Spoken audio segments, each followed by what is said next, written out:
السلام علیکم ډاکټر صاحب دا خلک زموږ نه تپوس کوي چې دا پښتو څه شی نو دې باره کې مونږ بیا څه وایو. پوهان چې دي نو د پښتو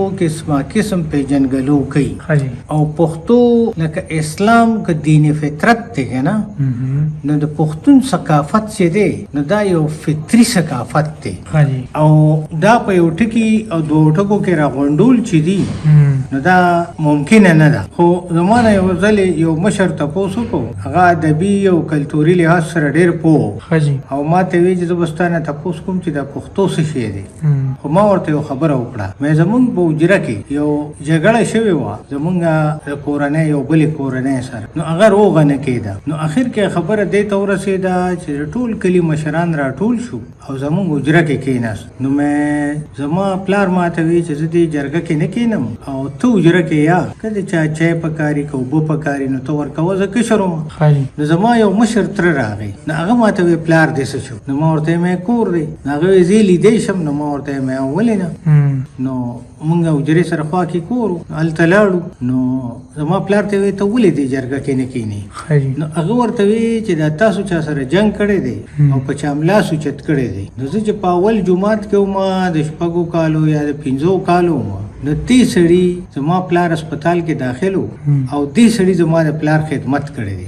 نو ما ته داسې ښکاري چې تاسو لکه زما په پلار لاس اوچت کړي نو دې جرګه کې زه نه کېنم. نو هغه تره چې بیا دومره پښتو وه چې هغه حجرې ته راووتو او خلکو ته یې وی زما رور خفه دی تاسو چې څه فیصله وکړه ما ته منظور ده نو په هغې هغه روغه وشو. د دې نه ما دا سبق واخیستو چې پښتو دا وه چې نیکه او پلار په خپل اولاد ته او نوسو ته د ښېګړې خبره کوله چې دې کورنۍ ما سره ښه کړي دي نو که د ده سپیم تا پسې غپ کوي نو ته به هغه په کاڼي نه ولې هغه ته به ته کورشه نه وایې چې هغه ته تکلیف ونه رسي ځکه د ده مالک ما سره ښه کړي دي. نو د پښتو دا معیارو نو زما په خیال د دې نه لوی ثقافت او د دې نه لوی کلتور د ځمکې په مخ بل چې دی نو هغه نشي کېدی او په دې وجه ورته زه فطرتي کلتور وایم فطرتي ثقافت ورته وایم چې پښتون ثقافت یو فطري ثقافت دی. او حمزه بابا چې کومه خبره کړې ده چې وای اغیار چې د دوزخ ژبه ده زه به جنت ته د پښتو سره ځم نو یو ملګري راته وی چې دا پښتو ژبه نه وه جنت ته پښتو ژبې سره به ته نه ځې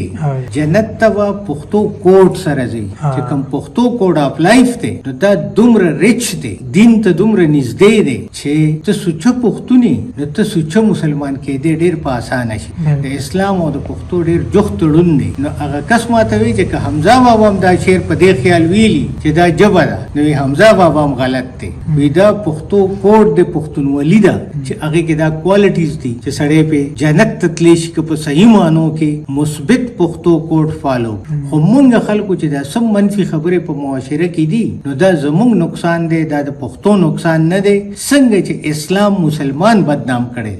اسلام کې نقص نشته مسلمان کې نقص دی نو اسلام په بدنامي دغسې پښتو کې نقص نشته خو پښتون کې پښتو نشته نو پښتو په بدنامي. زما په خیال پښتو یو ډېر مثبت لار ده او پښتنو له پکار دی چې د پښتو هغه مثبت اړخونه پریکټس هم کړي او خلکو ته وښیي. ډېر ډېره مننه.